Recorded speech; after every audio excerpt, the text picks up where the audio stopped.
Hello, YouTube. This is your LDM, and I'll be running a game today called Labyrinth, which is a game of Numenera.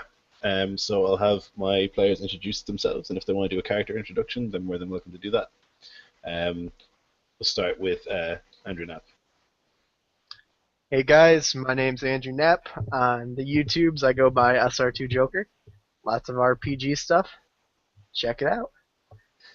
For this game, I'm going to be playing Haven. He is a what's the actual word for it? Was it a fast Lloyd? Swift. Swift. It's on your overlay. Oh shit! I'm a swift glaive who masters defense. So you see a man throw his hand out, and a chair materializes from his fingertips. He sits it on the ground and takes a seat, kicks back, pulls up his pant legs, and you see he has boots made of snake skin. He's admiring them, and he lifts up his right hand, and you see a massive chainsaw blade. He catches a glimpse of his reflection in the blade, and he's fucking ugly as shit. He's chewing some tobacco, and he spits out, getting rid of that ugly image. As it drips down, he has a flashback to the days when he lived in the orchard with his wife and his kids. Best damn days of his life. One day he went out to cut down some wood, and when he came back, the ground was stained with blood. His wife, his daughter, his son, butchered by a local gang called the River Snakes. He fell down to his knees and screamed up at the heavens and went mad with revenge. So the next few years, he went around the countryside hunting down these gangsters. The only way you can tell them apart from the common rabble is by the snake skins they wear as belts on the outside of their dusters. Every time he killed one of the hapless sons of bitches, he took their skins and sewed them into a pair of boots. He likes his boots, but they're not quite complete, because he's missing the skin of the man that murdered his wife, the one known as the Cowardly Leon.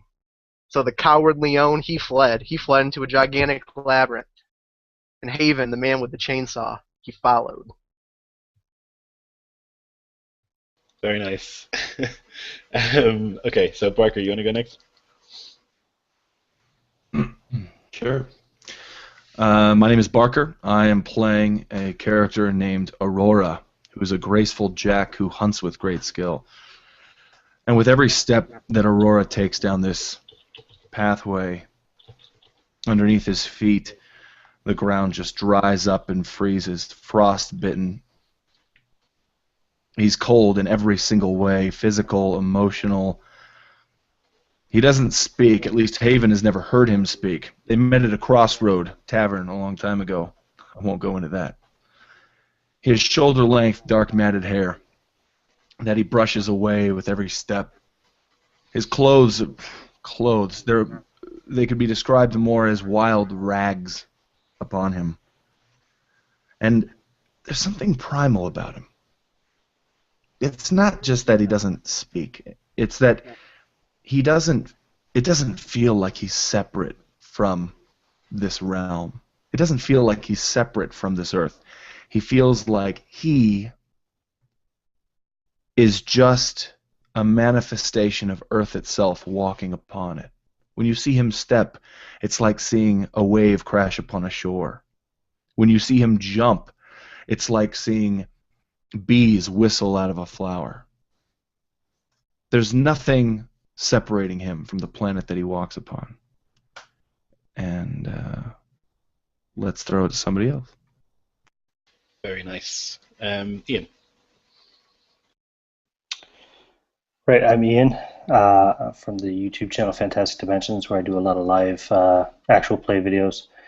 I am playing Rust, who is a swift glaive who fuses flesh and steel. He's sometimes referred to as the Tin Man, although no one calls him that to his face. Rust is an old mercenary who suffered a pretty tragic fate. Was caught in a fire and suffered some pretty horrific burns, and as such now most of his upper body is actually made of steel. Even his eyes glow yellow under the wide-brimmed pilgrim hat that he wears. And his face, it looks like he's wearing some kind of a form-fitting steel helm, although it's actually just fused into the skull. He carries a large saber and a very large handgun. Has a bit of a reputation as a gunslinger, although he's just as adept with the blade when necessary. For a long time, he traveled and fought just for fame and fortune. Now, unfortunately, he simply needs the money in order to maintain repairs and to keep himself in good working order. He sits at the campfire and he creaks, actually, as he moves his upper body trying to open the tin of foodstuffs that he's going to consume for this evening's meal. And he glances over the fire at his companions and wonders how he's fallen to such work. Sweet. And Rob. My name is Robert Ogre. Robert Ogre on YouTube. I've never played Numenera, and I just got this character 5 minutes ago. So, I'll be playing a character named Huron. And Huron is the kind of guy he could walk into a bar or even a high-class ball, and he'll know at least 5 or 6 people there. And if he doesn't know you, you'll be his friend by the time he leaves. He's a charming nano who rides the lightning. He has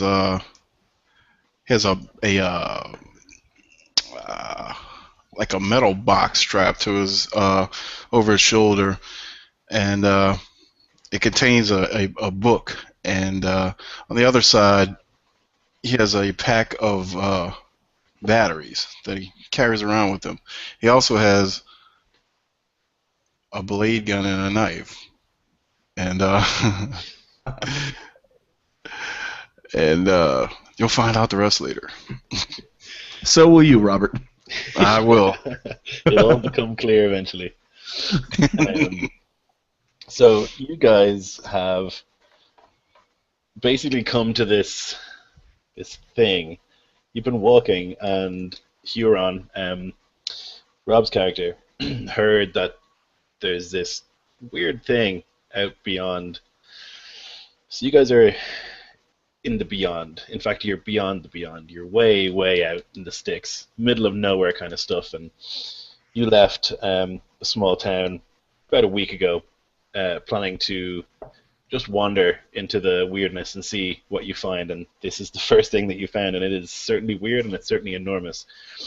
As you're approaching, it looks like cliffs up ahead, and you get closer, and you get closer, and you realize it's not cliffs. It's some sort of gigantic maze. The walls easily 300 feet up into the air, and a single opening about 50 foot right in the center, and it stretches for miles in every direction. And you figure, how are we going to get around this thing? It stretches for miles, and then at each end there are mountains, and it just seems impassable. So it looks like you're going to have to go into it. So for everyone watching, this is how you railroad. It's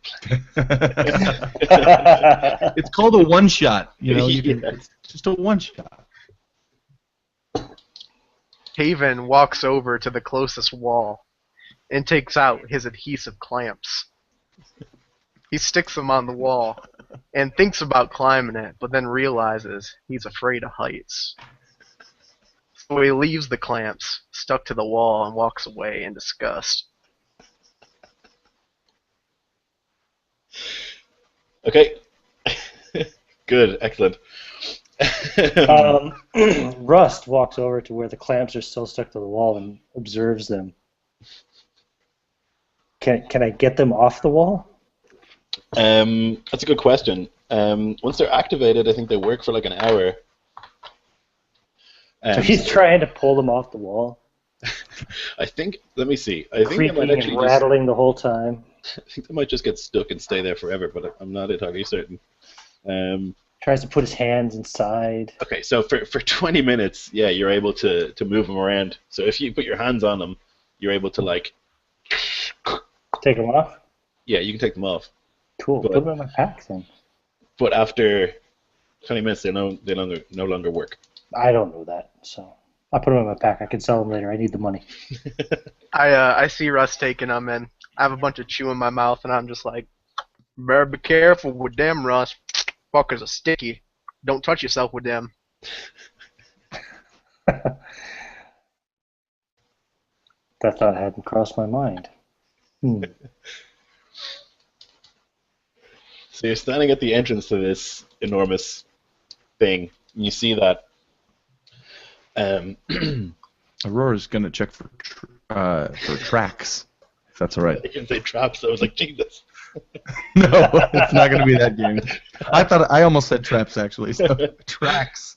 I want to Okay. see if anyone has entered this before us. Sure.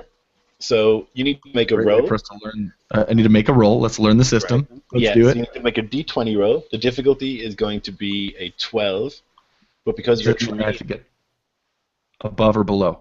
you have to get above. So 12 or Above it. above. But because you're trained in tracking, it'll actually just be a 9 for you. And if you Okay. wanted to, you could reduce that difficulty even further by expending effort. So you Nope. could spend 2 points, or what did you put your edge in? Might? Might. So you could spend 3 points from your intellect pool to reduce the difficulty another step, if you wanted Nope. to. Okay. So you need the 9 or above. Boom. 16. Okay. So you look down, and you can see like the walls themselves are definitely made of metal, but they're rusting and stuff. And on the ground, there's lots of tracks and vines and kind of moss and all sorts of grass and stuff growing through the stone ground. And you it's very difficult to see tracks, but you do notice when you go a little bit inside, you notice that there are tracks of movement, but they're not human, definitely not. It looks like the creature has like a splayed foot with 3 toes, one at the back, 2 at the front. And Aurora will point at it with his quarterstaff and look at Haven and just give a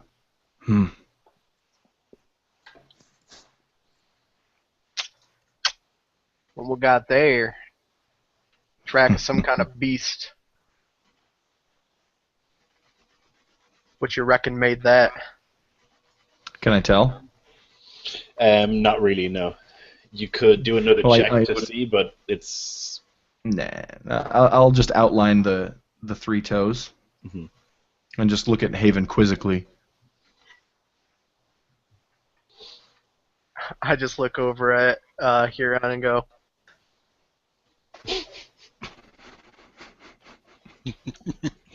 So Rust, do you think which way do you think we should go? Seems like your friends here are pretty eager, as well they should be. Once we find what we can to find. So, Huron, because you're a nano, you would know that places like this, right, weird things in the middle of nowhere, tend to be a place where ciphers and stuff just gravitate. So places like this that are weird out in the middle of nowhere tend to be a place where you can make a lot of money. All right. Would I know that as well, or no? Not so much. You would think so, yeah. Yeah. Listen, Huron. You just take us to where the loot is. I'll back you up, and anything big with 3 toes gets in the way. If it needs to be killed, I'll help you kill it. I look back at Havon. I'm glad we have this guy with us. spit out this huge wad of tobacco, just smacks against the ground, and I grin, and you can see black on my teeth. Charming, charming. So, which way is it going to be? So currently there's only one way, and it's right in front of you. Okay. There's like a big gate, and it's the only way in. Other than that, it's like just flat walls for a couple of miles in each direction. But you can see that not far ahead, there's a crossroads already. About maybe 100 feet ahead of you, there's already a crossroads where you can continue on, or you can turn right or left. Okay. As I was saying, yeah, the place is kind of covered in plant growth and stuff. It definitely wasn't intended. You can tell it wasn't intended to look this way. The floor was once sort of polished white stone. The walls are sort of a silvery metal, but they're kind of rusted in parts, and there are vines kind of struggling to climb up. Okay. And the gate's open? Yes, yeah, it's just wide open. So the walls are about 200 feet up, and it's about 50 foot across, and it's just open. You can see a few birds flying overhead, kind of cawing, but that's about it. Okay. Well, there's only one way to find this cipher. Aurora looks at Havan. Like a puppy would look at the master, not knowing whether or not to heal or to run away or to fetch or something. Just kind of looks at Havan. You see Havan's nose kind of pucker up, and he gets this overwhelming scent of apple and embalming fluid, and he can almost hear the ever so slight sound of a rattle. And he thinks in his head, the cowardly own's in there. Somewhere in there. And he looks at Aurora and arches an eyebrow. He says, well, let's get paid. Rust will draw his pistol in his right hand, check it, make sure that it's loaded, get it ready for firing. Mm-hmm. Take the saber in his left hand, just sling it over his shoulder, and walk on in.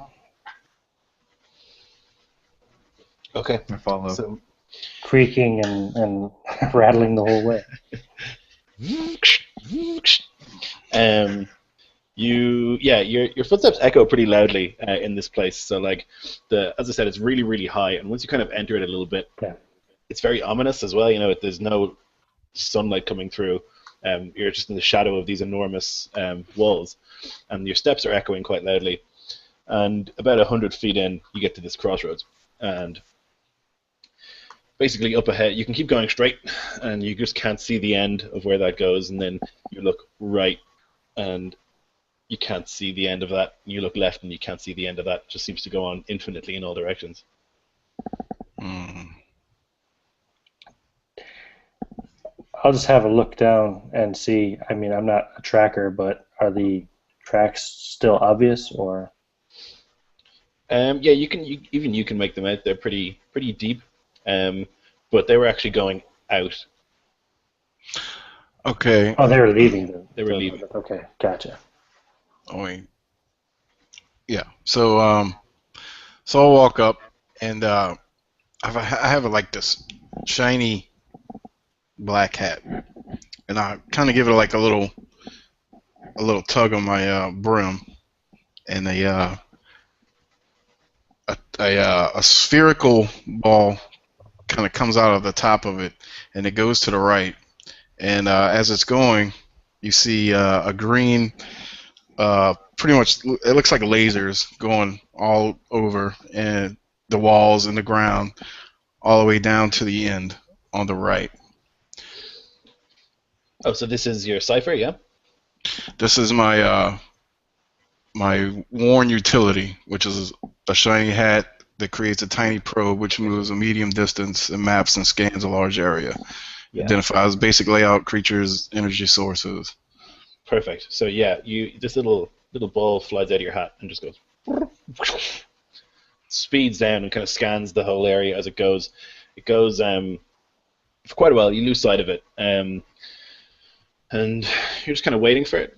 It comes back a little bit later, and you figure that place does go down for quite some time. It was gone for about, let's say, 5 minutes, and it moves incredibly quickly.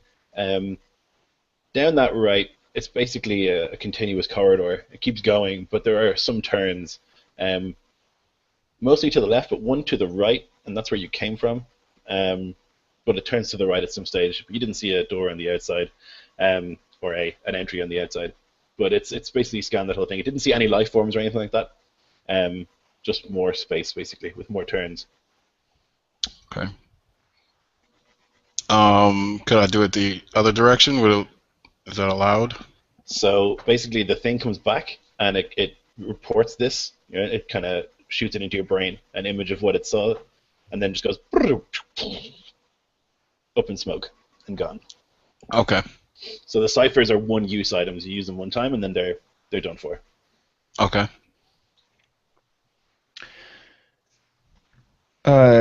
Aurora has memory lenses. You see him.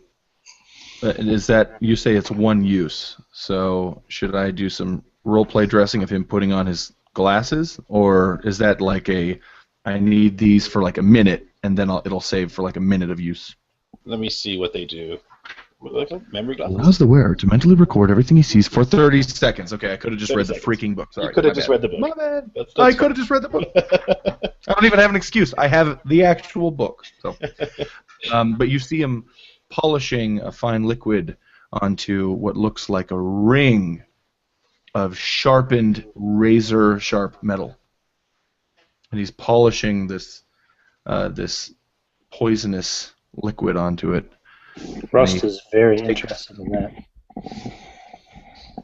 And he tosses the rag away, not wishing to get it on any clothes or, God forbid, any skin. And he hangs the ring back on his hip, and that's it. Rust walks over to examine the rag, perhaps even reaching down towards it. It's a bad idea. It's a bad idea. Real bad. He looks back. He stops. Looks at his pack longingly, shrugs, walks away from the rag. So you actually hear a noise from your left. You hear what sounds like the baa of a goat. You hear meh, meh.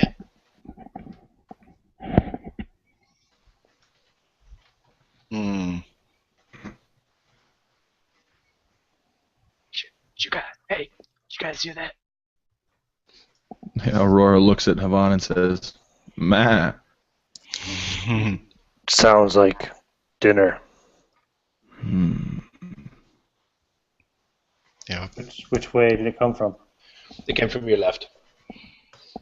You can see that there's if you go left, about 50 feet away, there's a turn to the right.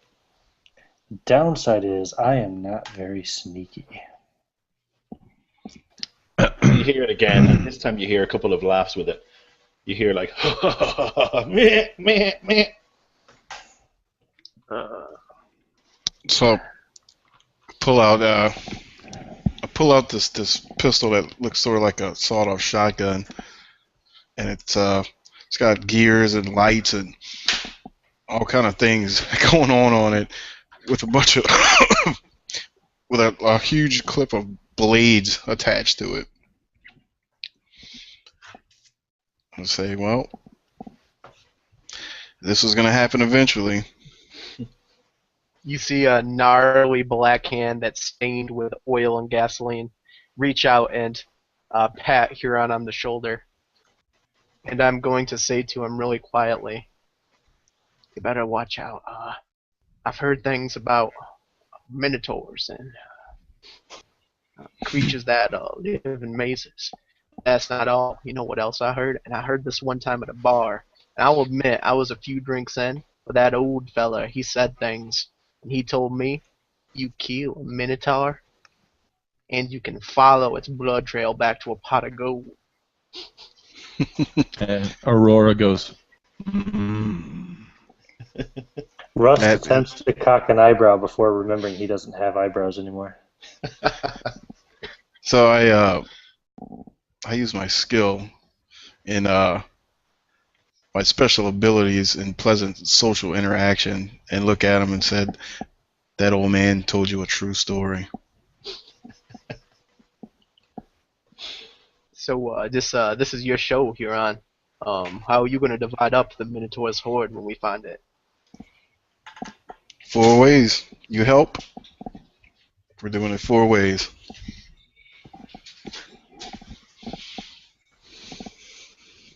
So are you gonna approach the noise, or are you gonna go the other way?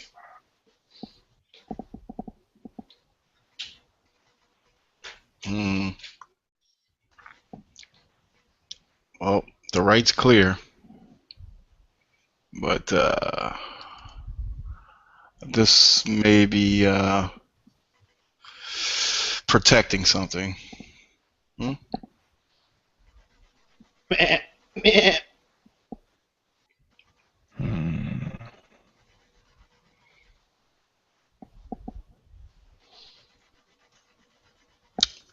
Let's see what I got.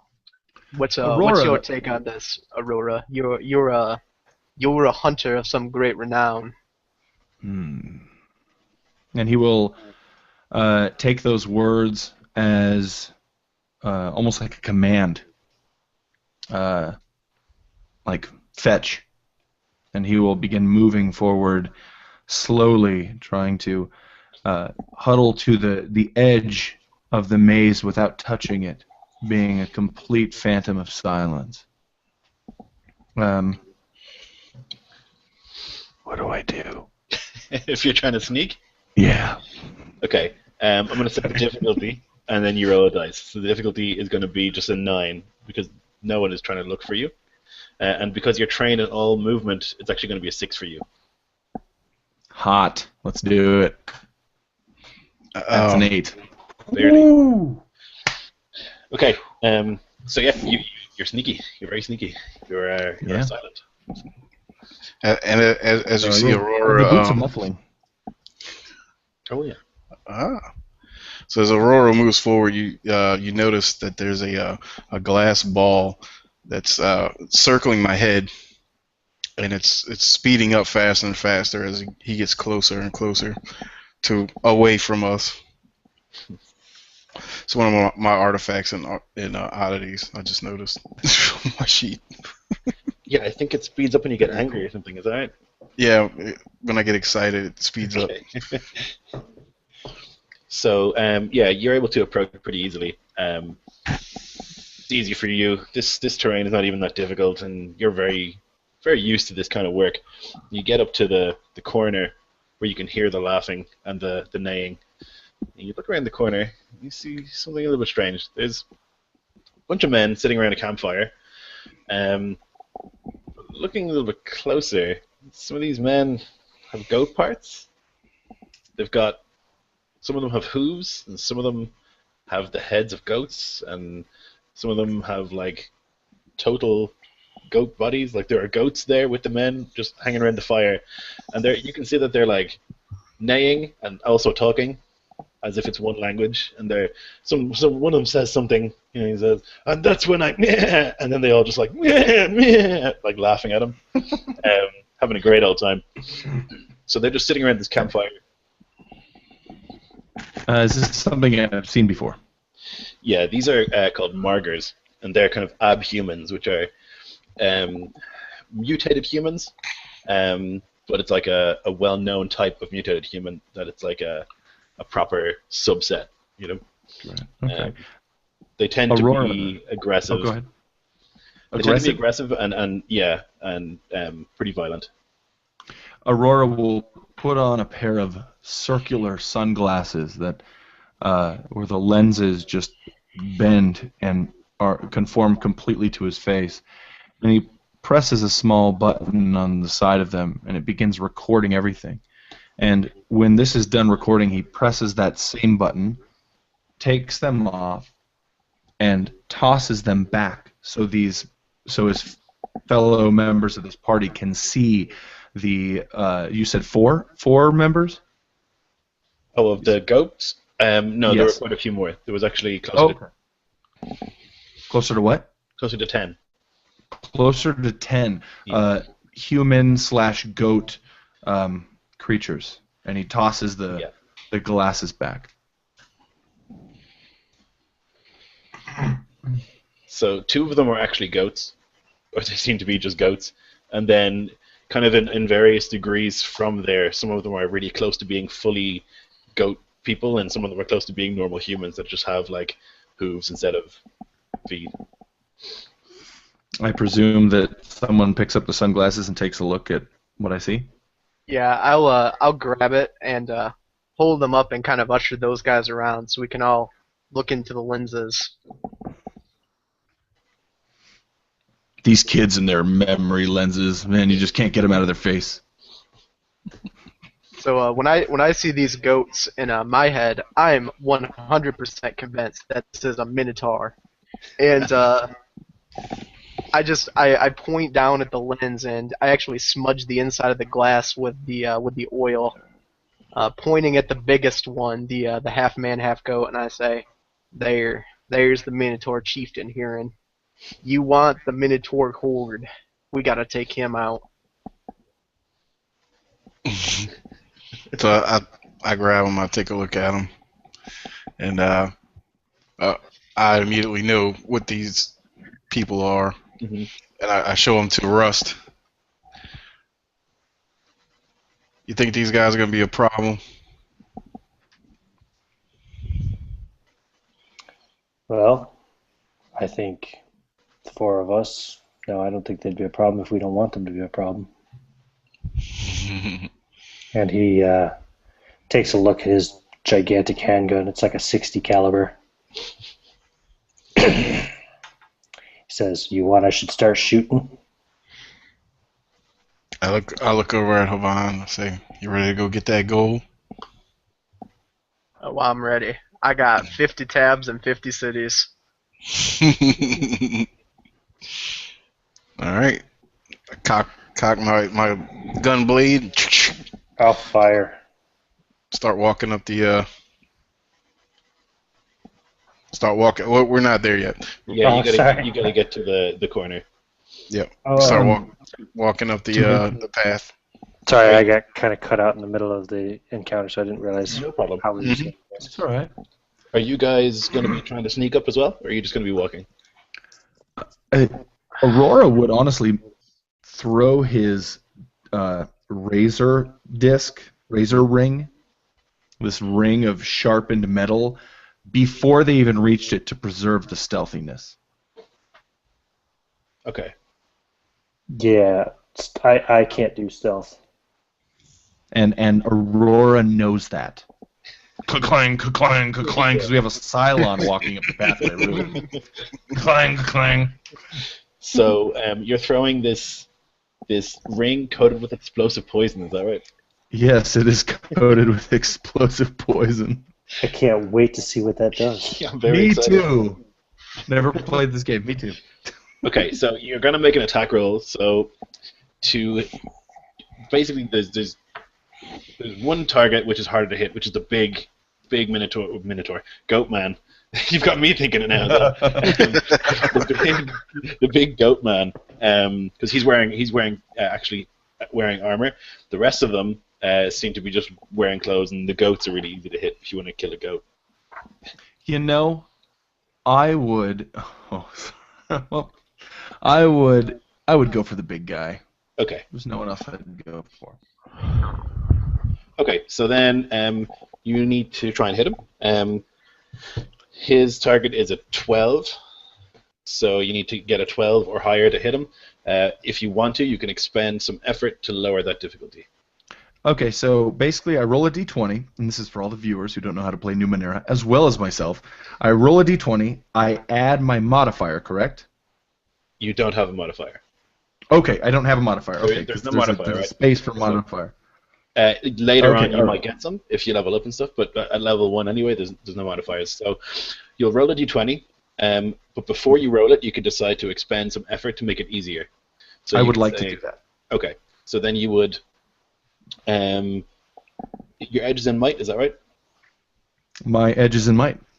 Okay, so because your edge is in might, it'll cost you 2 points of your might pool to reduce the difficulty. So then you only need a 9 to hit this guy. Do I erase my edge?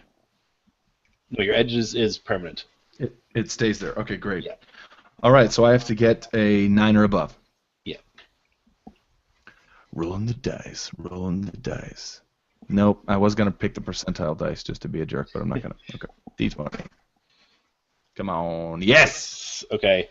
So, now we do the explosive poison situation, so that's going to be fun. Yeah, so first off, that deals 2 damage, plus 10 damage for the explosive poison.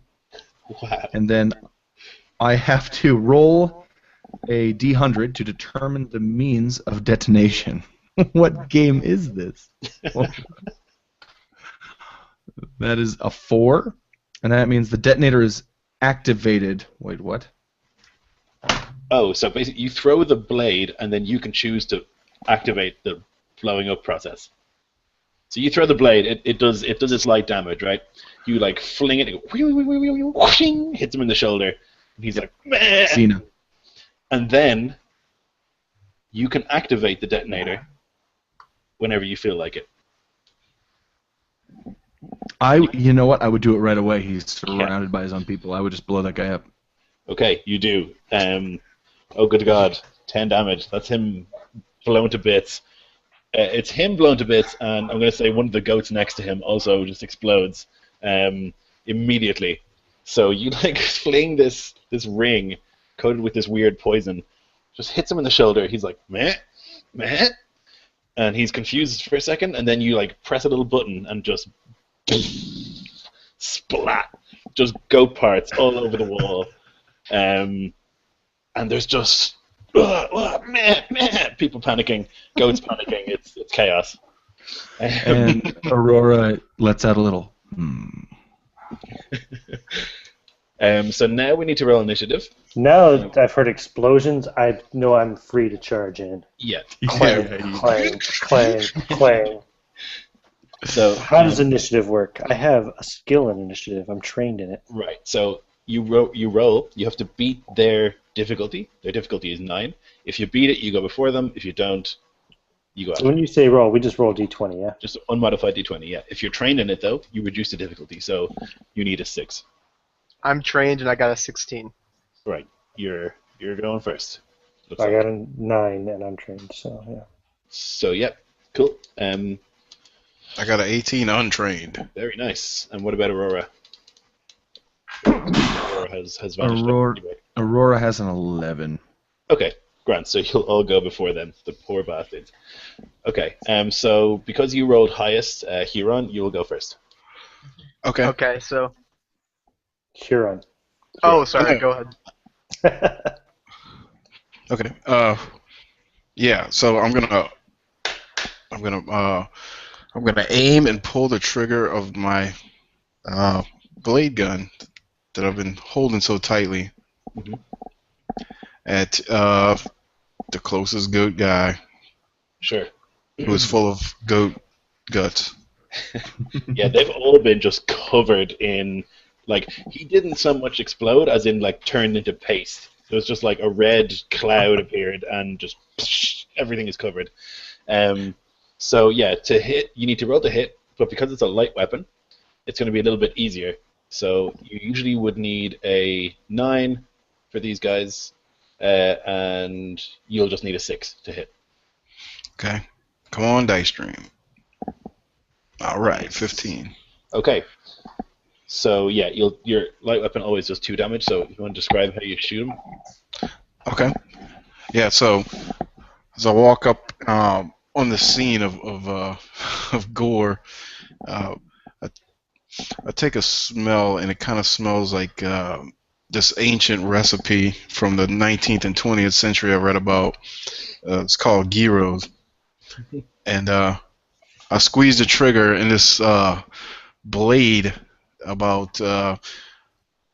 about a foot long, I guess, maybe 8 inches, comes streaming out of it. Doesn't even really make a sound.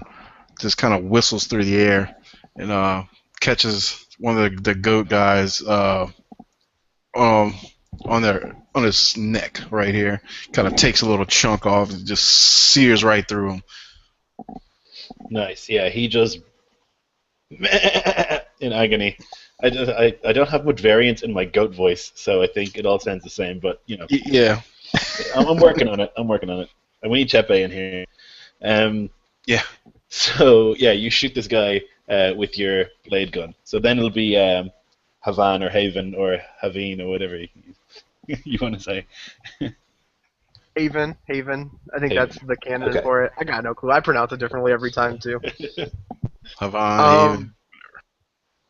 So Haven walks forward and you see him lift out this huge ass chainsaw, about 5 feet long, black handle and actual like carriage to it. And he grabs the starter and yanks it back, and you hear the chainsaw come to life. Black tobacco juice just spits out of his mouth and hits the blade and evaporates and crackles as he walks forward near the closest goat monstrosity. And he's going to go ahead and attempt a thrust with it. Okay. So you spend a might point to do that. Yep. Your target's a 9. If you want to reduce the difficulty, you can do that. You'd have to pay 2 more points of might. I'll go for the 9. Okay.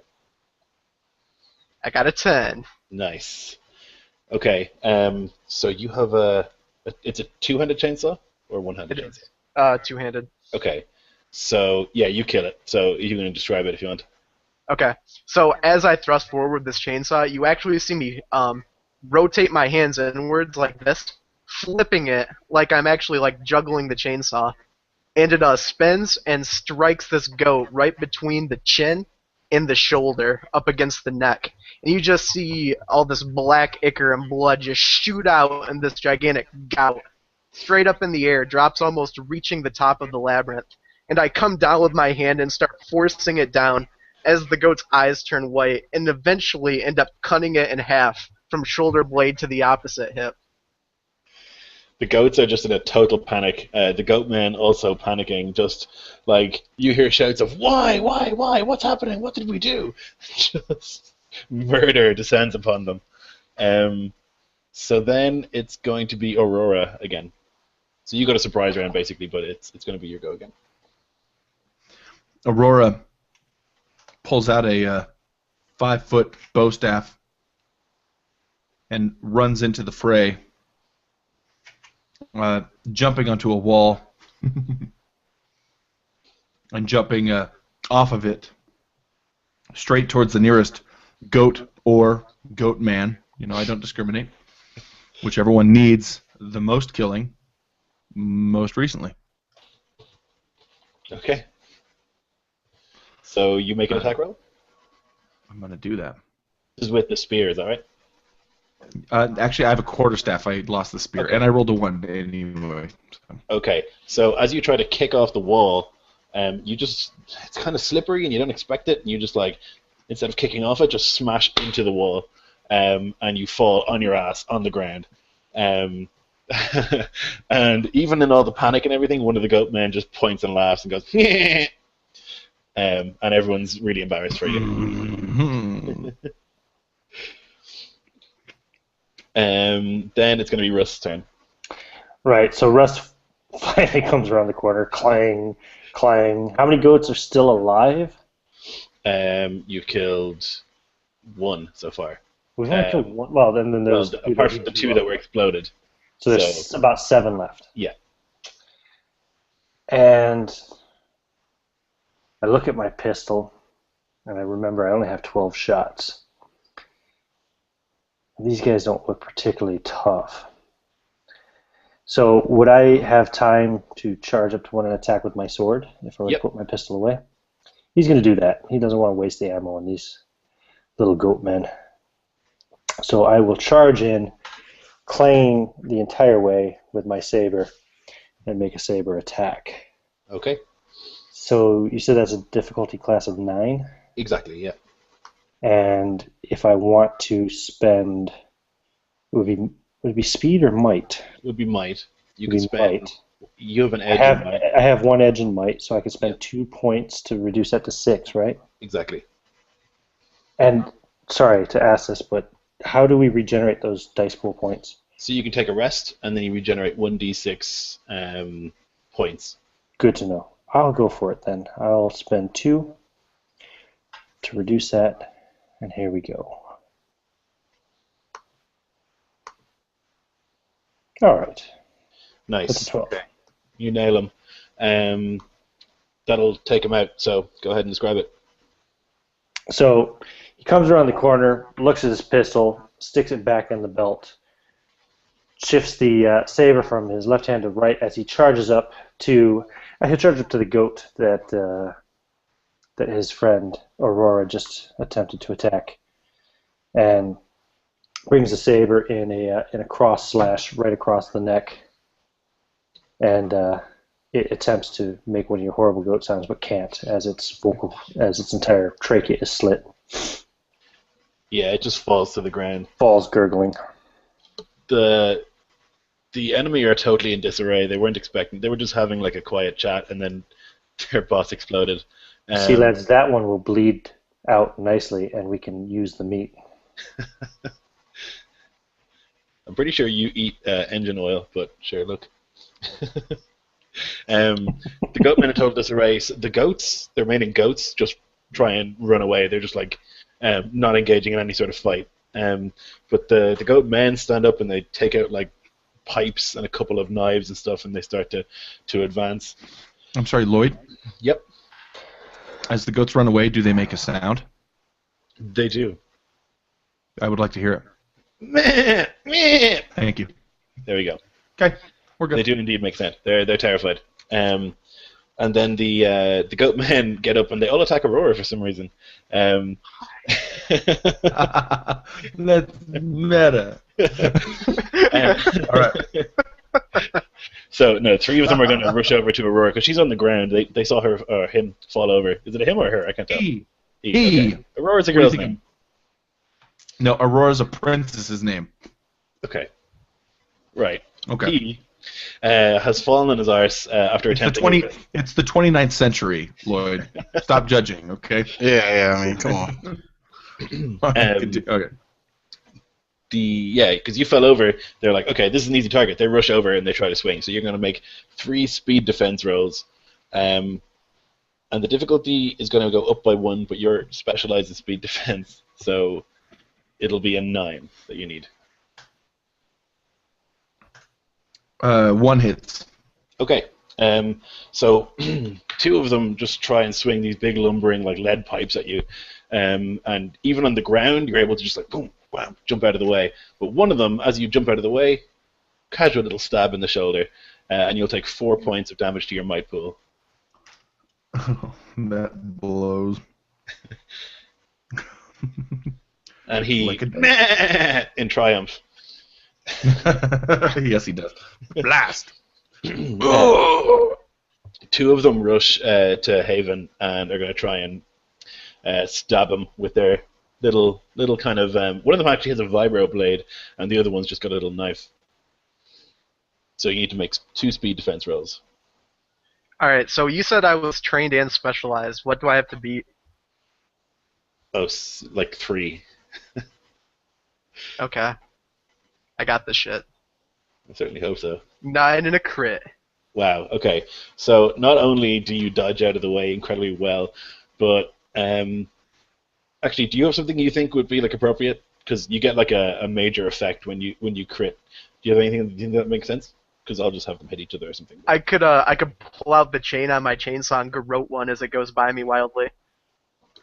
I'll allow that for sure. So it tries to run at you, but you just like jump out of the way, get your chain, and just falls on its ass. Yeah, like I'm just pulling this as I caught it in my wicked demonic snare. The chainsaw getting stifled and being stoked while I'm pulling it back. 2 more rush forward toward Rust to try and smack him with some tire irons.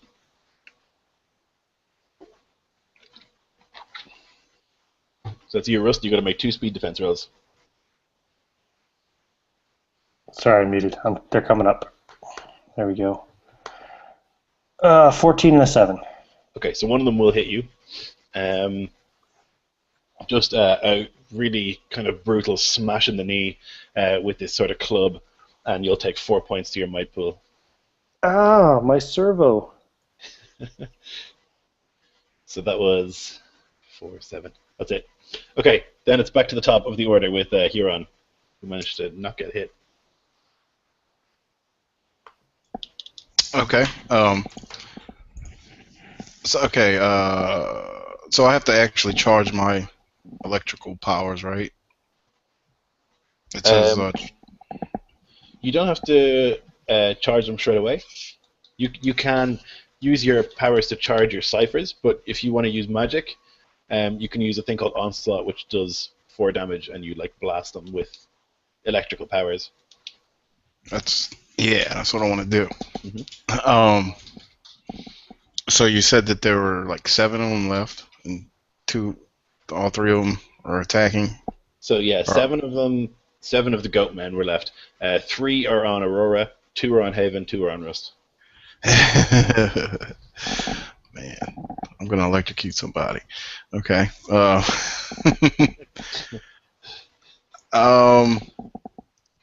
Man. All right, the one that's attacking Russ, because like he's like my friend. In this, I'm gonna shoot some electricity at one of the goats that are attacking him. So you hear this crackling coming from my hand, and I shoot this bolt, and it's really bright, almost like like lightning. It's just super fast. You don't even see it. It's just like a singular beam, just boom, right from my hand into this goat, or attempt to. Sure. So you make an attack roll. All right. Your target is a 9. If you want to spend some intellect, you can go and spend 2 points of intellect to bring it down to a 6, if you want. Nope. Okay. I'm just gonna go. Yes. Oh wow. Wow. Okay. So yeah, you're going to annihilate him with your electricity, and in fact, you're going to not only annihilate that one, he just, and as he's electrocuted, he grabs the one next to him, and the one next to him just, and he's now just like stood, like perfectly still, seizuring, unable to move. So that guy is stunned. As well. Russ takes a cautious step away. Electricity makes him nervous.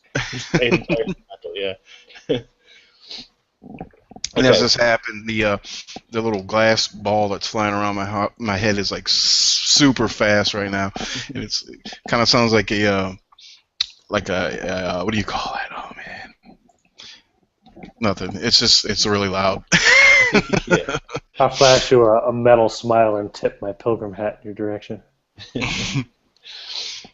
So yeah, after that display, Haven, you're next.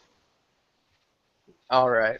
So Haven has the starter chain pulled out, and he's garroting this goat man in front of him, with a goat man flanking him to the right. He's going to wheel the goat he's strangling around to his left, and do kind of like a show move where he tips the chainsaw over his shoulder and cuts the other one in the face.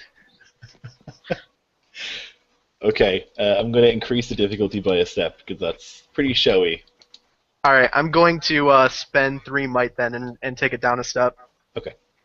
It should only be 2 might, because you have an edge in might. Oh, you're right, 2 might, okay. So that takes it to 9 that I have to beat? Yeah.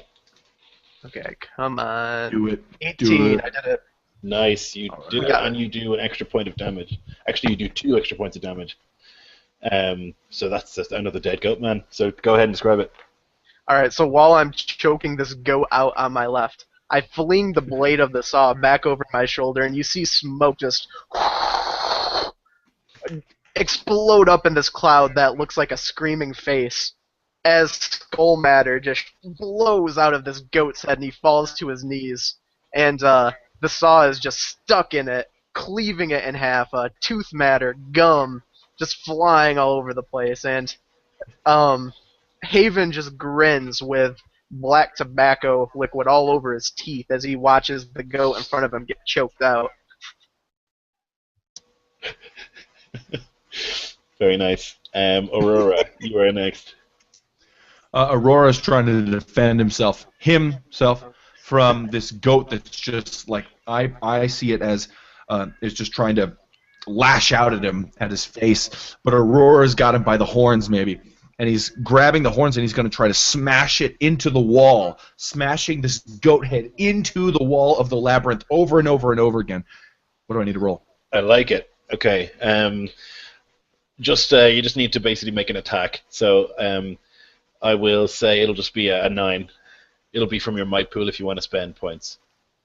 No, I do not. But yeah, here we go. 13. Nice, you do it. Yes, You see this guy. one of his horns or antlers. One of them just snaps off, and the other one just his skull begins getting dented in like the side of a Ford Focus when it goes up against a Lincoln Town Car. Boom, boom, boom. There's blood staining the wall until this thing is presumably just at the very least damaged. Oh, it's dead. Yeah. It's dead. Yeah, he kills it. Mm-hmm. Sorry about my cat. The two goatmen who were standing around Aurora are now a little bit kind of worried because they were like, okay, we're just going to go beat these guys up with our weird goat weapons and, eat them. And then you just proceeded to, smash this guy's head in until he was no longer ahead. So they kind of take a hesitant step away. Rust, you're next. As they're taking a hesitant step away, Russ will step up behind one and thrust his sword at the back of it. Okay, very nice. Let's see here. So I'm not lower going to the- spend a pool. I'll lower the difficulty because it's not looking at you and you're sneaking up behind it. Okay. I don't know if I'm really sneaking, but yeah. Well, yeah, it's definitely preoccupied. It's not looking at me. Thank God. That's a 6. That's exactly enough. Okay. So you have a medium weapon? It's a medium weapon, so that's what a damage of 4. Okay, it definitely hurts him a lot. You stab him quite deeply, and he lets out a very human shriek for someone with a goat face. And he just looks down at the stab wound, and he just looks at you and then snarls. And then it's their turn. Excellent. So that goat man will turn to you and try and punch you with his goat fist. Is it possible to spend effort or whatever when you're doing a defense? Yep, absolutely. It's once per turn, though, so if you use it during an attack, you can't use it for defense? Is that the way it works? Or Yes. Okay, cool. I will, and that would be speed for defense, right? It's speed for defense, yeah. I also have an edge in speed, so I'll spend 2 points to lower the difficulty class on my defense. Okay, so that'll bring it down to a 6. I have rolled an 18, so I didn't even need to, but that's fair enough. Wow, okay, yeah, so he goes to punch you, and he connects with your shoulder, but it's made of metal, and he just breaks his hand, just looks at the ruins of his hand, and just starts shrieking. Half goat, half human. Just shaking his hand and looking at the ruins of it with his stab wound in his stomach. The guy next to him, though, takes advantage of the fact that you're not looking and is going to try and swing at you. Oh, that son of a bitch. Seeing I have to roll defense. Bill smashing the head against the wall, they're like, we're not going to. No, I need another 18. That's an 11. Okay, yeah, you do dodge out of the way. This guy goes to stab at you, and you are already gone. Okay. So then we've got the last one who got knocked in his ass by Haven's choke maneuver. He's just going to be on the ground. He's going to try and cheekily just stab you in the thigh, Haven. So go ahead and make a speed defense.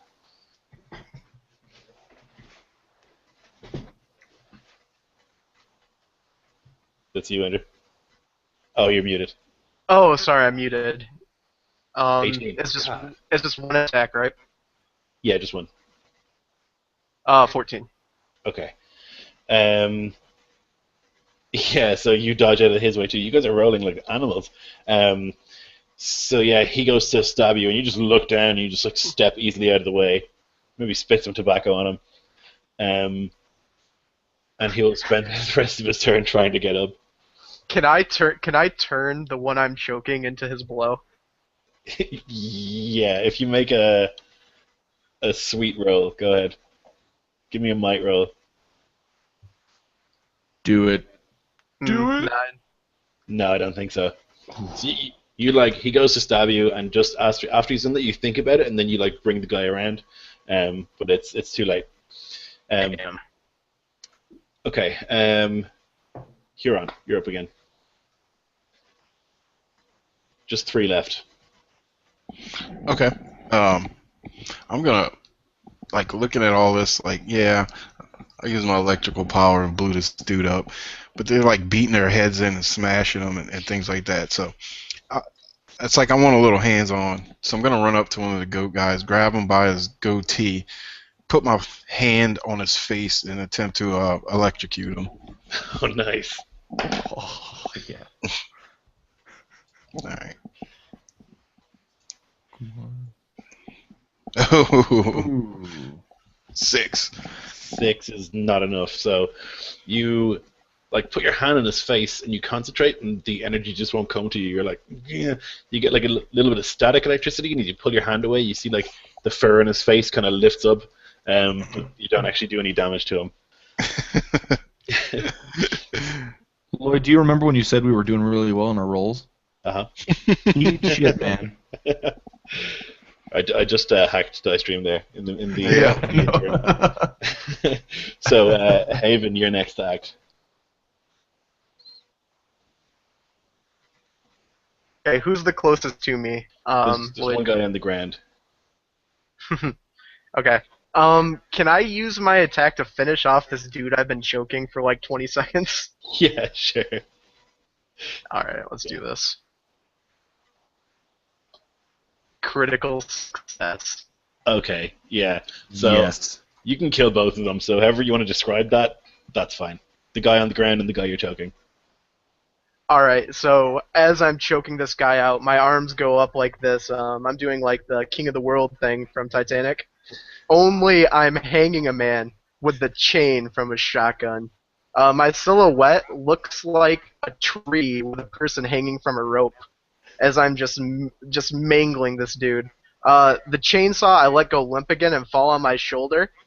And I just go limp and fall back and pile drive it into the dude on the ground.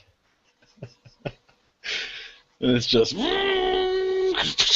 blood splatter everywhere. Yeah, all So- over me too, because I'm literally swimming in this carnage. Welcome to Numenera, a game about exploration. The most violent combat I've literally ever seen. Okay, so Aurora next. Okay, so Aurora scans around to see who's near him because he knows that he just killed one and there were 2 backing off, but he's out of focus. So what enemies are close by? There are 2 that have advanced on Rust. The guys who were swarming you, when they saw you just like destroy that goatman's face, they left you alone and went for the mechanical man instead. Well, then Aurora will get up slightly less gracefully than he thought he might and sprint over there and just take his quarterstaff and just baseball bat bash it on the back of one of the goat's heads. I'm sorry, Okay. PETA. Okay. I'm going to roll a die to do that. Hold on. Sorry. A 9. That's enough. Nice. Oh, no! Yes. Good. Okay, you do bash its brain in. Bam, bam, bam, bam. Just over and over again. Completely ungracefully. Mhm. And that's that, baby. Nice. Rust, you're up. So it's just the one guy left, and he's still in my face, pretty much, right? Yeah, one more. Okay. Yeah. Well, might as well just continue the saber. So I'm going to just try to step up to him and run him through if possible. We'll see how the roll goes. I'm going to save again my focus or effort or whatever it's called, and that's a 20. Okay. Yeah, you absolutely ruin him. So go ahead and describe it. So I just kind of step right up to him and drive the saber right through, just underneath the ribs, kind of through the solar plexus, and then up through his back. And he just spits blood on me, and he chokes out, and I pull the sword out, and he drops dead at my feet. Nice. I look around and see there's none left, I believe. Am I correct? Left. Yeah. So Well, you're boys. now standing in this kind of dead end, I guess, and it's just covered in blood. The entire floor and about 20 foot up of the walls all around covered in blood. You guys have absolutely destroyed these goat people. They were like, "Hey, kids, we're gonna go out for a picnic in the labyrinth today." Oh my God! Oh Jesus! Daddy blew up. Why? So yeah, you have utterly murdered these goat people. Very few bodies even left to find. Yeah. Come on, we gotta salvage some of the meat. You know, I'm actually at the bottom of a goat pile, and you can barely see me, but you see a cigarette poke out from underneath one of the goat's armpits, and a stream of smoke start going up. And you'll see Aurora come over and start picking up the goats off of you, Havan. Mm-hmm. Oh, thank you. Oh, thank you, son. You're too kind. So we're in a dead end. Is that Yeah. what you said?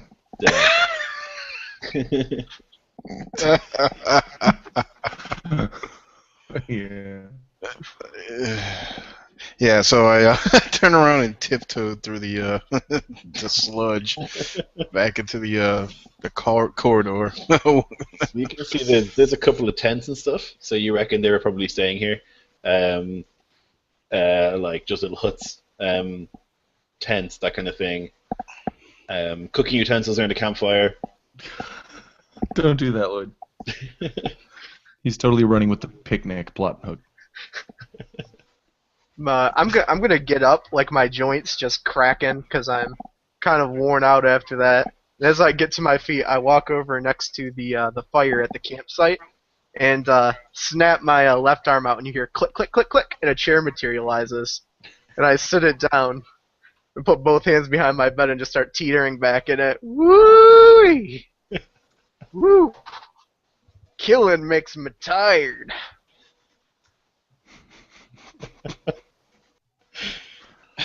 Mm-hmm. As I look up the corridor, I said, Haven, that must have not been the king monitor. I don't see a blood trail. I just see blood over here. Yeah, about that. Well, I might have been a bit wrong. I think them things might have been goats.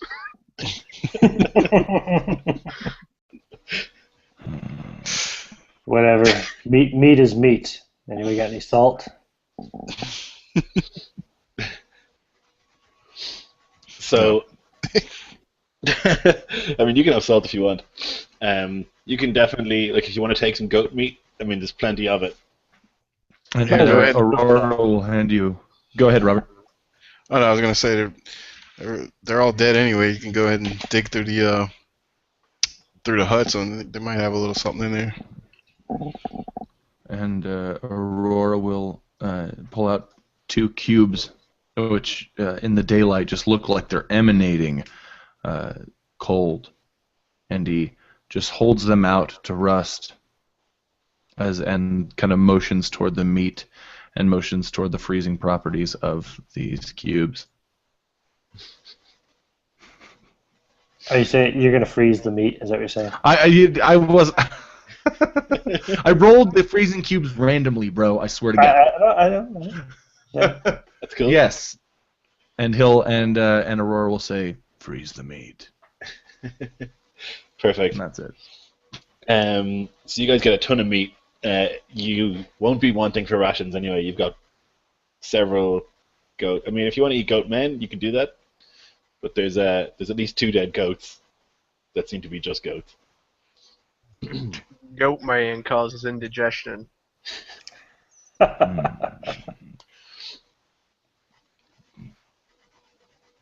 So, what's the plan now? In my mind, they were an evil goat cult, and they had to be stopped. Yeah. I'm glad you can sleep at night. Oh yeah. Haven puts his arm up on the back of his chair while he's leaning back, and he looks over at Huron and says, "Well, Huron, it's gonna be late at night here. Maybe you give us a ghost story." as I'm looking at the campfire.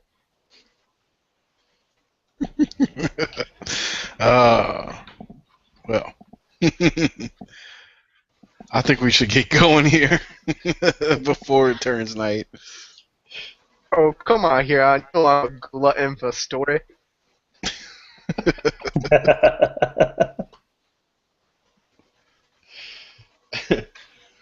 It is getting dark already, but it's kind of hard to tell because you're just in the shadows of these enormous walls the whole time.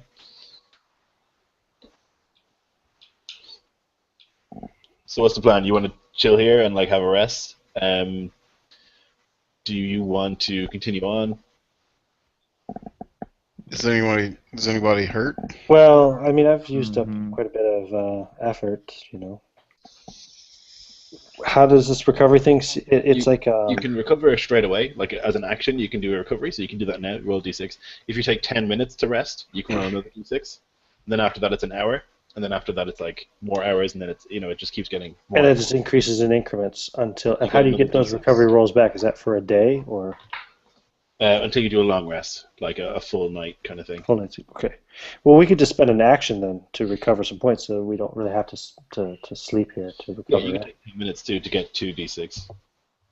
Or okay, so Oh, okay. 2d6, that's good. so why don't we do that? You guys cool with that? Yeah, 10 sounds minutes. good. We can eat a little salted goat meat and. And I'm assuming that your maximum can't be increased. Like if No, I you had can 4 get- might. Okay. That's cool. You also add 1 to each dice because you're first tier. So it's 1d6 plus your tier. Oh, okay. So you I get an got extra more than 2. enough. So I had spent 8. Haven and I rolled got pretty 12. pathetically. Wow. So he gets 5 points back, right? Looks that way. Actually, I don't even need this at all. Yeah, you didn't expend anything really. I got jammed by a freaking goat. Put a little tick mark here in those recovery roll sections. Yeah, the 1 action in 10 minutes. Yep. Cool. Got it. Sweet. Okay, so you guys take a couple of minutes to, sorry, to have a rest and recover yourselves and kind of maybe do some stretching and stuff. Get your sore muscles that you might have twisted during that and get them all ready to go again. And then are you going to get going or are you going to stay here for the night?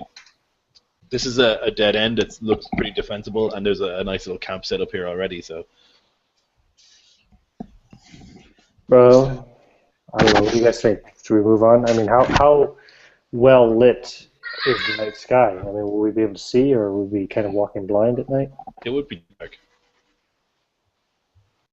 But it's not dark yet. It's not like a full moon or anything then. No, it's not. Aurora My doesn't have vote- like 10 moons or anything. Or Aurora, I'm sorry, I mean Numenera. No, it's just the one. It's a little bit further away, but it's the same one. Right. Okay. Well, we might as well camp then, shouldn't we? Hmm. I'm a divided man.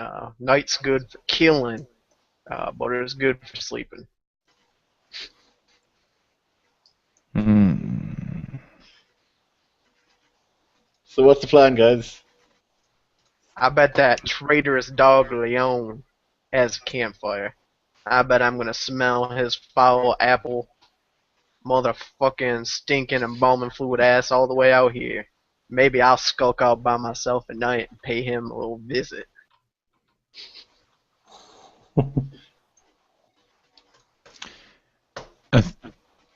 The Aurora will do whatever Havan does. He's kind of looking at you quizzically, like. Hmm. Well, this is your show, Huron. It's your call. You're the employer. What are we gonna do? Well, it seems like y'all are tired, huh? We'll take a little rest tonight, I guess, and continue on in the morning light. All right, so you guys can bed down in the. I mean, it smells bad, but it's definitely warm and comfy in the goats' tents.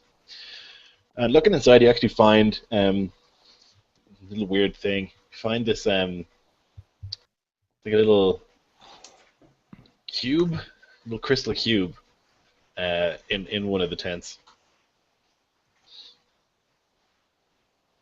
So basically, this is something weird, and if you have training in Numenera, you could try and identify it. How about training in initiative? That's probably not going to cut it. Damn. Yeah. What about I have trained. performance? Also not going to cut it. It's Numenera only. Yeah. Have it train in the art of running. Once again, not an appropriate skill. Yeah, I have it. Okay. Okay. Right. So go ahead and Here roll. comes the chuckle fuckery. Yeah, Jesus Christ, guys. So go ahead and roll. You'll need a 12 to figure out what Okay. it does. All right. Nailed it. Okay. You figure out by looking at it, right, that it's actually like it's two little cubes, and if you twist them, it would activate, and then you reckon you want to throw it at something, because there seems to be like a countdown timer in there, so you figure it's some sort of explosive or something like that. Okay. So you guys are able to rest pretty good. You hear a lot of weird noises in the night, but you're not hassled. You're able to get like a full night's sleep, so that'll get your points back to where they were. And the next morning, you awake and everything's fine and nothing terrible happened and no one's dead, so that's good. Where would you like to set out? Although, actually, I'm just going to run to the bathroom. This seems like a good time for a break. If anyone needs to take a quick break, now is the time. So, like, 2 seconds. All right. Cool. Well, guys, I think we should go the other direction because we only have one choice, really. Yeah, I think it's pretty simple, pretty straightforward. Who Unless knows? y'all wanna, we could leave. We could go out. Maybe we'll find a nice family of dog people we can murder. We could take the carcasses of these goat men back to town and start ourselves a jerky business.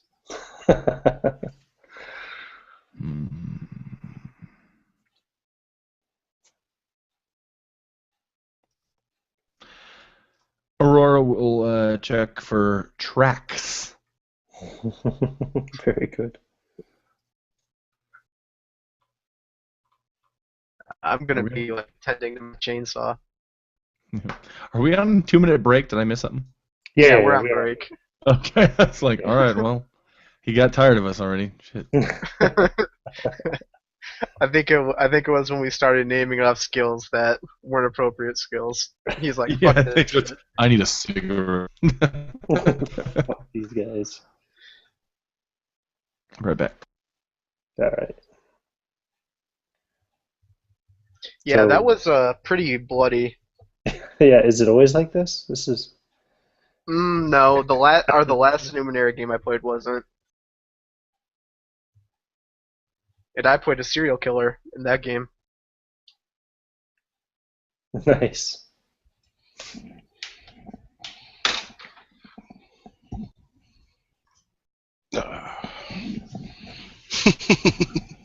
Rolls were just so freaking high, like we were just annihilating stuff. It's the complete opposite of the other Numenera game that I've been watching. Right, in the first game I ran, the players just couldn't hit anything, and they It was all 2s and 4s. Yeah, they were getting shagged, but you guys absolutely annihilated those goat men. Just that poor goat family out for a goat picnic. I was kind of hoping, we'd go into their tents and find pictures of their family holidays, and like here's little Johnny Goat's diploma, and Right, the goat granddad 1 week from retirement. oh, here's the trophy that little mini goat won in her goat dancing competition. For real though, they were cannibals. They would have eaten you. Yeah, okay, good. I feel better knowing that. I figured they were. Yeah. But they would have talked to you first. Yeah, Rust isn't a great talker. No. I'm a diplomat. Yeah. What's your intellect? Haven, it's a 7. I Excellent. was trained in the rough and tumble school of diplomacy. Diplomacy at the edge of a chainsaw. Yeah. My life is complete now that I got to garrote something with a chainsaw like starter. I can die happy.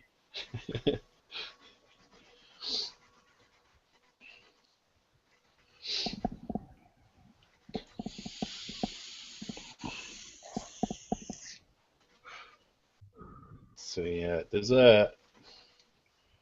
You guys got like 200 feet into the maze so far. Time's up. Yep. We can still see the entrance. Pretty much, yeah. Yeah, we can. Cool.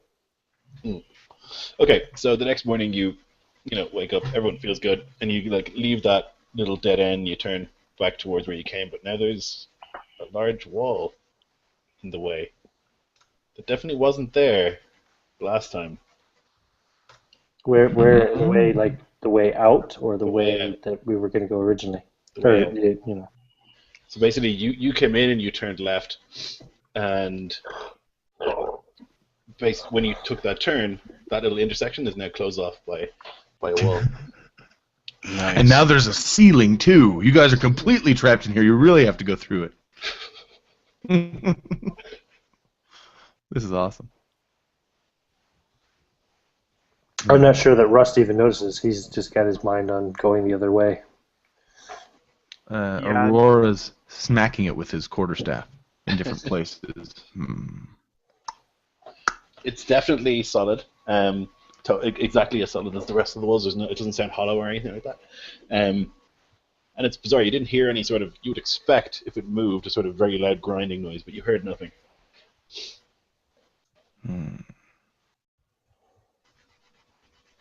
You also can't see any sort of groove or anything where the wall would have. It looks like it's solidly connected to the other two walls, as if it's just. I think it's always been there. Right. Rust just keeps going down the right path. Okay. Yep, I follow. Has anything else changed since? No, just that thing closed. And so there is a passageway that goes right farther down, right? Mm-hmm. Mm-hmm. Okay. So following that path, you walk for, hours before you see another turn. It's like 3 or 4 hours in a straight line, and it's just totally boring territory. It's just identical the whole time. It's huge walls on either side, and occasionally you see like a vine trying its best to climb all the way to the top, but not really managing it. And occasionally you see like the attempt of a tree to crack through the ground below.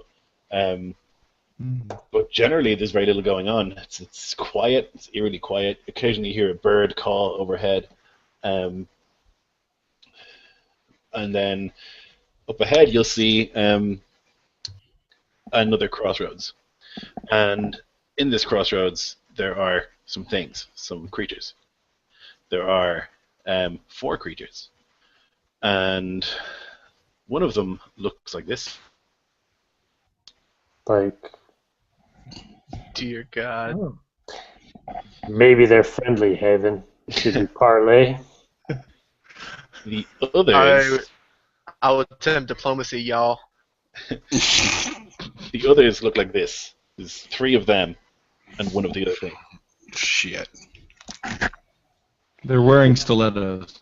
They look We're good. nice. And these 3 are kind of smaller, right? The green guy is probably about 8 feet tall. Those are kind of hunched over, and they're all trying to fight the green thing. They're kind of like just trying to like bash it with their fists, and the green thing is like dodging and ducking, and he like puts out a hand, and one of them goes flying into the air, 10 feet away, and he's like, "Hoo-yah!" Martial arts against them, and they're kind of stuck in this battle, and you see it as you're walking down. Maybe we should hang back and wait until one of them is victorious before moving forward. Haven produces his hand and flicks. You hear snap, snap, snap, snap, snap, and his chair comes out. And he sits down and starts observing.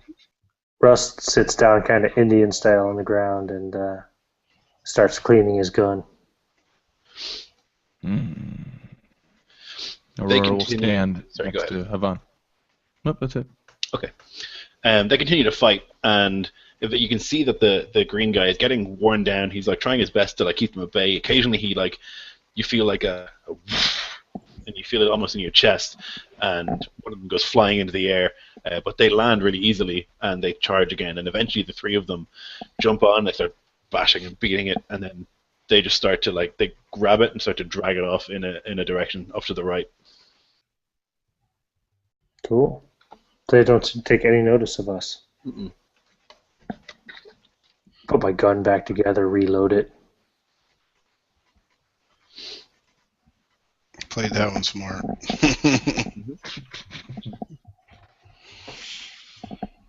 So you want to continue on? Yep. Walking up to that crossroads anyway to see what, Okay. Yeah, you get up to the crossroads. It's, again, you've got straight ahead of you, right and left. Straight ahead of you is immediately a dead end. Okay. Right and left, again, seem to go on infinitely. When they went to the right. They went to the right. Yeah, you can see them. They're not far away. I want to walk up to the dead end Mm-hmm.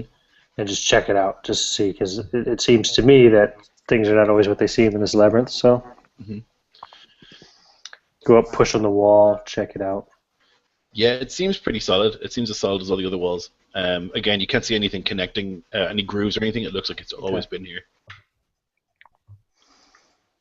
What do you think, Huron? They went that way. Let's go the other way. Sounds Okay. good to me. You walk the other way for a bit, and as you do, I mean another 2 or 3 hours before you see another turn. And you then see a turn, and there's a man standing in a dead end. He stands behind this sort of makeshift shelter of roots, logs, stuff like that. A couple of sandbags, and he's standing there. He's got this long rifle, and he's got it pointed in your direction. Point my big-ass handgun in his direction. He says, "No, away!" My eyes go to his belt. He's crouched down behind the cover. I'm going to take him out. However, he does have quite a large scar running from his eye down to his jaw. I'm going to add to it. Aurora reaches out and tries to steady the gun of Rust. He's pointing a rifle at me. It's that coward Leon. I can see the scar. I can smell it. He shouts, "Away! Parlay. I'm not on anyone's side. No one's on my side. Go away." Leon, I know it's you, you hound dog. Doesn't seem to recognize you at all. But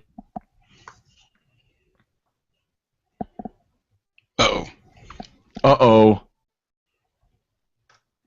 I think we lost our Jarl. Well, that's awful, because won't the stream stop broadcasting if he leaves? No, it'll run for, I think, up to 5 minutes. Okay, so guys, the guy says, "All right, never mind, I surrender." And he puts his arms up, and he says, "I've got 7 bags of gold right here for you, if you want them. Also, Havan, you can have my life, whatever you need." What do you do, Havan? I find this acceptable trade, and I'll bring him my gold. And I pull the start on the chainsaw, and you hear it just rattle up. Oh God, oh God, he says. When he gets up to me, I'll kick him over, and I'm gonna place the chainsaw underneath his chin, and it's giving him the closest shave he's ever fucking had. And I see he wets himself. His leg turns moist yellow. Sticking to the dirt, his boots start to rattle.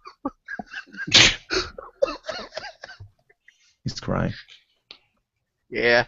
My wife and my daughter were crying when he fucking nailed him to that tree. Just And bits of hair and bits of flesh just come flying off of his chin. How deep do you go? Man, I never I expected Numenera to be this dark. like I dip. I like I'm testing the temperature of a pool. Like I just put my toe in, but then I recoil as the blood shoots out, and then come back in real hard, like I'm cutting a tree.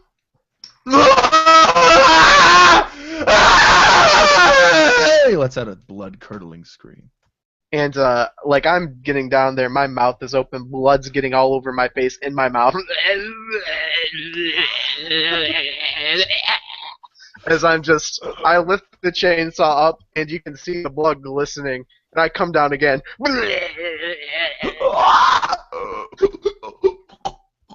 And sooner or later, you realize you're just chopping into a dead carcass, an inanimate object, just yearning for revenge.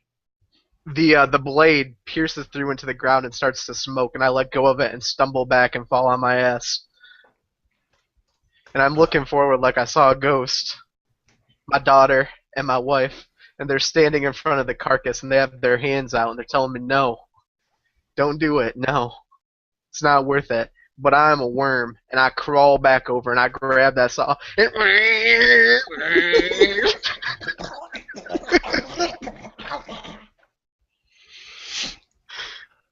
And Aurora looks you in the eyes and says,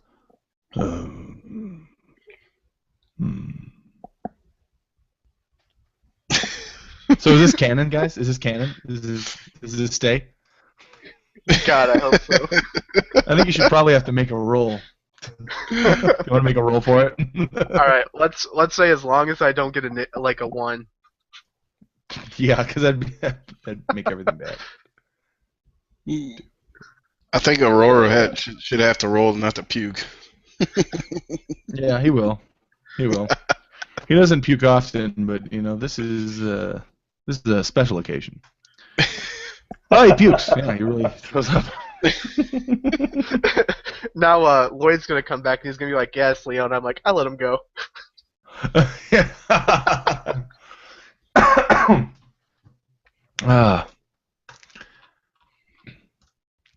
So what do you other guys do while this is happening? This one of our viewers, Mr. Piro 007, says, "Hell no, help the green dude," and I agreed. Why don't we help the green dude? Yeah, that was cowardly of us. So there's a possibility that Lloyd is not coming back. I mean, he's not sending messages or anything yet. Maybe he's just shut down for a little bit. Internet's in Ireland. He's got that mountain internet, so we'll see. Oh, really? Could be one of those actual cliffhangers where he just turns it off. You'll never know. Chef is saying I turned it into Mad Max. Yeah. Nice. Is he messaging you on Facebook? Yeah, he said chuckle fuckery at its finest. Oh, Chep. So the walls are made of metal, right?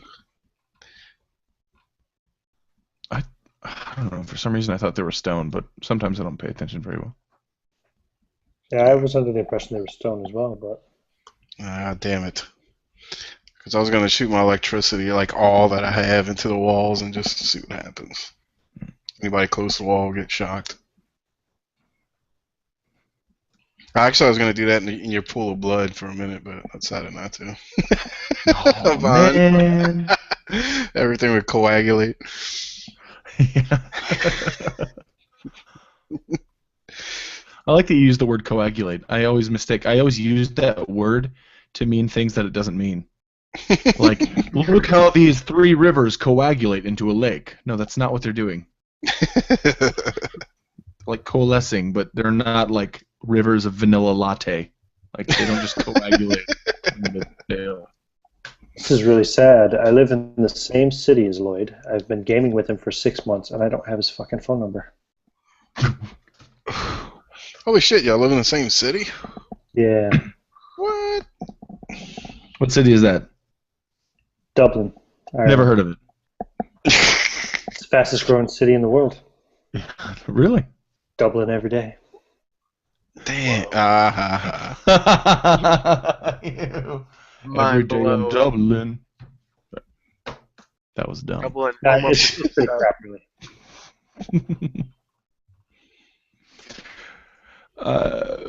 Lloyd. If Lloyd doesn't come back, then thanks everybody for watching. Yeah, this is like university shit, right? When you show up to a class and the prof's not there, so you like give them a gentleman's 10 minutes and then take off. Yeah. A gentleman's 10 minutes, otherwise known as 4 minutes. Yeah. Oh. I think one of the comments said, "You guys won. Good job." Yeah, we killed the We got Leon. him, guys. We got Leon. We got Done him. and done. Photo op 5. I've been performing merc work throughout Numenera, so I'm just gonna go ahead and pay you guys like small fortunes. Well, while we're at this little stop, I'll just say that this is probably the most unprepared mentally and physically I've ever been for a game ever. So my performance is pretty horrible tonight. That's why. I got on. I was like, "Oh shit! I'm supposed to be at a game right now. Didn't make a character. Don't know the rules."